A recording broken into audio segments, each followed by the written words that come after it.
कि यहूदा की स्टेट खरीदे के लाने तुमका अपनो घर बार गिरवी धरो। हमेशा लोन और भीख से काम चलाए वाले तुमका हमारा हिसाब करो। और पहले जितनी बार हराओ तुम्हें वो एक नमूना आतो।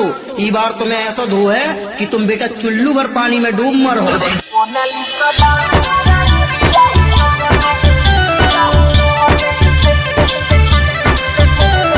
डीजे दुर्गा निषाद।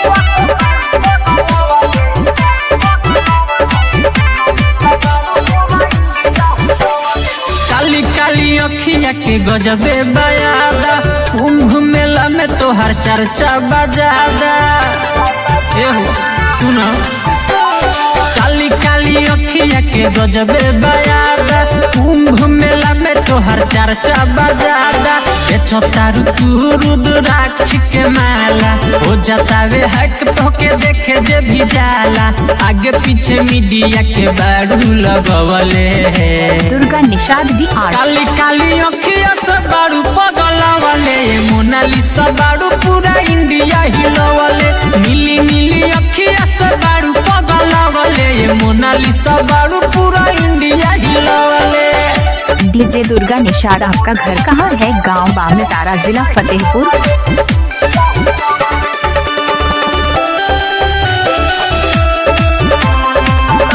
दुर्गा निषाद दी आर्ट। चल जा तू वीडियो बनावे बॉलीवुड में, नई खुद गोरी श्री देवी से कम हो।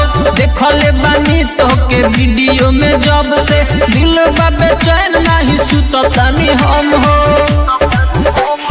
चल जा तू वीडियो बनावे बॉलीवुड में, नई खुद गोरी श्री देवी से कम हो। देखले बानी तो के वीडियो में जब से दिल बाबे चैन नहीं सुततानी हम हो। सवाले बारू पूरा मीडिया पतूही, खेल बाड़ी काजल ऐश्वर्या या जूही। घायल बाड़े जे कारा से बारू आँख मिलवले।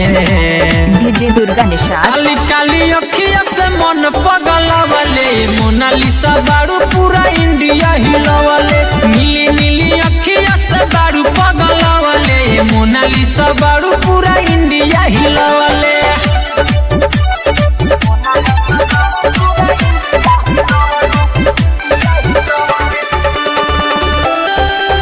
डीजे दुर्गा निषाद। गांव ब्राह्मण तारा, जिला फतेहपुर।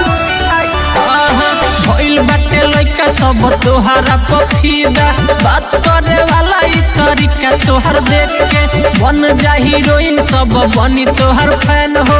आजा इंडस्ट्री में लाज सब फेंक के। भइल बाटे लइका सब तोहरा पफीदा, बात करे वाला ई तरीका तोहर देख के बन जा हीरोइन सब बनी तोहर फैन हो। आजा इंडस्ट्री में लाज सब फेंक के। अलू अर्जुन सनी अजय सलमान हो, देखिए के काला तोहर वर्ल्ड जाई जान हो। मंजर जय बाटे मोर जी जनवले। दुर्गा निषाद दी काली आर्ट। काली अखिया से बारू पगलवले, मोनालिसा बारू पूरा इंडिया हिलवले। नीली नीली अखिया से बारू पगलवले, मोनालिसा। डीजे दुर्गा निषाद। गांव ब्राह्मण तारा, जिला फतेहपुर। इनका मोबाइल नंबर 8446017936।